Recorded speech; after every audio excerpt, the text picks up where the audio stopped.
In continuation of my Sheikh Jarrah video, now let's talk about how Israel is currently shooting and violently attacking Palestinian worshippers in Al-Aqsa Mosque. Here are the 6 facts that will help you understand exactly what is happening. Number 1, what and where is Al-Aqsa Mosque? Al-Aqsa is the 3rd most holy site in Islam. It's a huge open space with multiple indoor praying areas, but the entire compound is considered Al-Aqsa. Now, Al-Aqsa is located in the Old City of Jerusalem. The Old City is basically a huge enclosed city, like a massive fort with only a handful of doors to get in and out.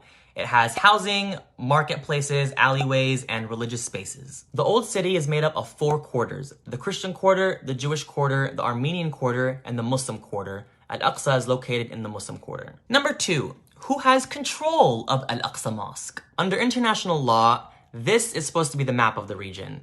This is supposed to be Israel. This is supposed to be the Palestinian territories made up of West Bank and Gaza. And this is Jerusalem. Also under international law in the UN, Jerusalem is supposed to be broken up into East and West Jerusalem. West Jerusalem belonging to Israel and East Jerusalem belonging to the Palestinian territories. Al-Aqsa and the Muslim quarter are in East Jerusalem, so legally Palestine has ownership of Al-Aqsa. That's how it's supposed to be. But in 1967, Israel took control over East Jerusalem and the Palestinian territories, which includes Al-Aqsa, the Muslim quarter, and all the neighborhoods outside the Old City, like Sheikh Jarrah.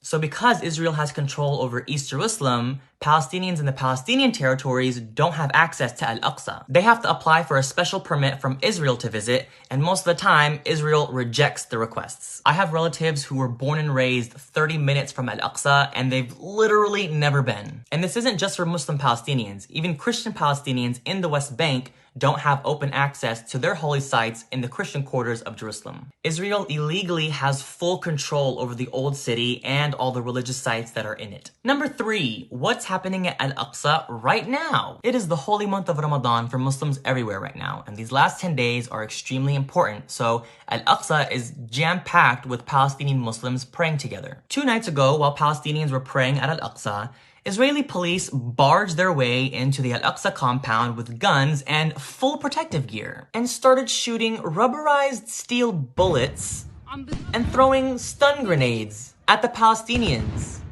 who were praying at their mosque. They were just standing there praying. They also threw stun grenades at Palestinians in the marketplace who were also not doing anything. In this clip, the Israeli soldier literally threw the grenade at a Palestinian girl and a woman. Then they broke into the actual mosques, the indoor areas, punching the glass doors down, walking in with their shoes, which is not allowed in mosques. Then they continued to throw stun grenades inside the mosque, indoors, close the doors, and block it so that Palestinians can't get out. This isn't just a random mosque. This is one of the holiest sites in Islam. And they literally treated it like it was trash. This left hundreds of Palestinians extremely injured. One man lost both of his eyes. So what does the Israeli police decide to do?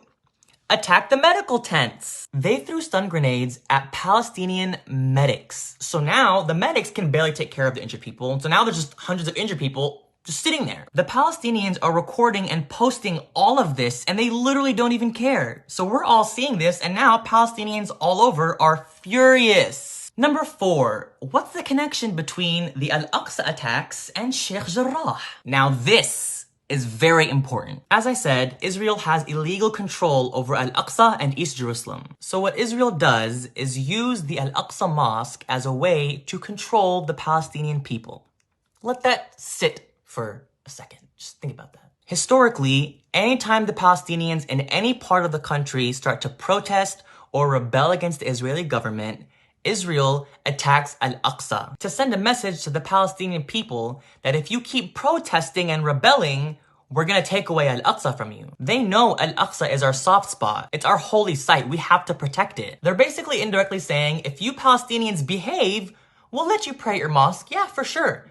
But if you act out, we're gonna attack it and take it away from you. They've been using Al-Aqsa as a tool to suppress Palestinian rights since 1967 when they illegally took control over Al-Aqsa East Jerusalem, and the Palestinian territories. So what does that have to do with Sheikh Jarrah? Sheikh Jarrah is a Palestinian neighborhood in occupied East Jerusalem that's supposed to be Palestinian land. But Israel is forcing Palestinians to leave their homes so that Israeli settlers can move in. And as a result, hundreds of Palestinians have been protesting in Sheikh Jarrah, trying to physically protect the Palestinians who are about to get kicked out of their homes. And what does Israel do when Palestinians protest?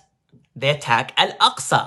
That's what's happening now. That's what's always happened in the past. Al-Aqsa is being attacked by Israeli police right now because of the protests at Sheikh Jarrah, to scare the Palestinians into not protesting. Number 5, how are Palestinians responding to the Al-Aqsa attacks? Remember I said Palestinians from the Palestinian territories aren't allowed to freely visit Al-Aqsa without a permit from Israel? Well, now that the Palestinians from the West Bank are furious because of the Al-Aqsa attacks, this morning, a huge fleet of Palestinians from the West Bank started heading towards Al-Aqsa. The highways and streets were jam-packed with Palestinians on their way to protect and visit their mosque. But again, Israel doesn't allow them to freely visit the mosque because they have control over East Jerusalem. So to try and stop the Palestinians from entering, Israel blocked all the highways coming from the West Bank, preventing all the buses filled with Palestinians from entering. But the joke's on them because the Palestinians don't care. They jumped off the bus and started walking to the mosque on the side of the highway. So then there's this huge march of Palestinians trying to bypass the Israeli checkpoints to get to Al-Aqsa. Then the Palestinians from Jerusalem who can freely visit all got in their cars and went and picked up those who were marching to take them to Al-Aqsa. And beyond all that, now Palestinians aren't just protesting in Sheikh Jarrah. They're protesting all throughout Israel and the Palestinian territories. And finally, number 6, what's gonna happen now? So we have these 3 things going on right now. Palestinians protesting at Sheikh Jarrah, and now all over the country. We have Israeli police attacking Palestinian worshippers at Al-Aqsa, and a huge march of Palestinians forcing their way to visit their holy mosque. Rightfully so. All we know is that Israel is not happy that Palestinians are rebelling. So I think a lot of Palestinians right now are mentally preparing for a very complex next few days. So now that you're pretty well versed in the illegal occupation of Palestine and what's happening right now, we can officially stop calling it a conflict or clash. The Palestinian-Israeli conflict. No, it is not a conflict. Conflict connotes a sort of symmetry of power, which there is not. It is Israel's illegal occupation. It is the oppression of Palestinians. It is apartheid. It is stripping Palestinians of their human rights. It is ethnic cleansing. It is shooting innocent Palestinians while they're praying in their holy mosque. All of the above, yes. But conflict, no.